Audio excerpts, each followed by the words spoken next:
Here we have the head of the Tory party in the UK questioning David Cameron on if the actions by the Israeli government is war crimes. Realm in any respect. So you've never had a piece of paper put in front of you by a Foreign Office lawyer that says that Israel is in breach of its international humanitarian commitments under international humanitarian law? Look, the reason for not answering this question, I can't recall every single bit of paper that's been put in front of me. I look at everything. I mean, of course, there are lots of things that have happened where you think, well, surely that was something that shouldn't have happened, and so I don't want to answer that question because. Forgive me, in 2013 you were quite happy to say from the dispatch box that war crimes had been committed by the Assad regime when it came to chemical weapons use, and 2 years later you were happy to say that Hamas had committed a war crime when they shot rockets into Israel.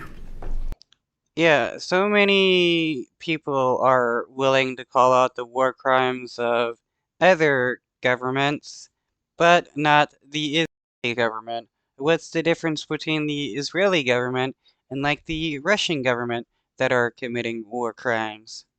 Yeah, well, I do think there's a difference between using chemical weapons to kill people and Israel fighting a conflict where they're trying to deal with a terrorist force that inflicted an appalling attack on their country. It's a difference in setting.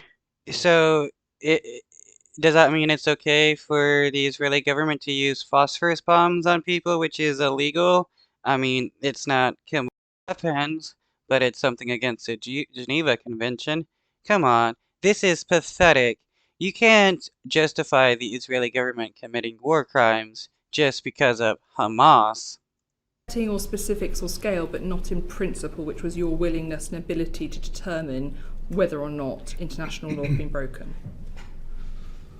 I'm not sure we're going to get a lot further with this. I mean, if you're asking me, am I worried that Israel has taken action that might be in breach of international law because this particular premises has been bombed or whatever? Yes, of course I'm worried about that, and that's why I consult the Foreign Office lawyers when giving this advice on arms exports. But why can't you just come out and say, yeah, the Israeli government is committing war crimes, they're committing genocide, and they need to stop? That's why I don't. So if you put it that way, I'm happy to say yes, of course. Every day I look at what's happened and ask questions about, is this in line with international humanitarian law? Could the Israelis have done better to avoid civilian casualties? Of course I do that.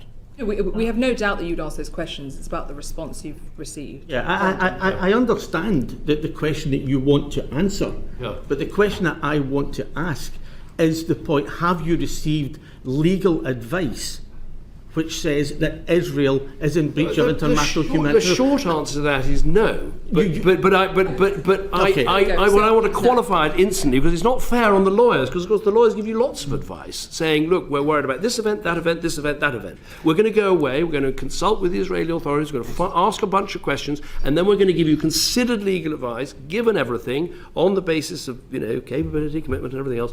Have they broken international law? So that's why it's not really a yes or no answer. But I'm trying to be helpful by sort of explaining how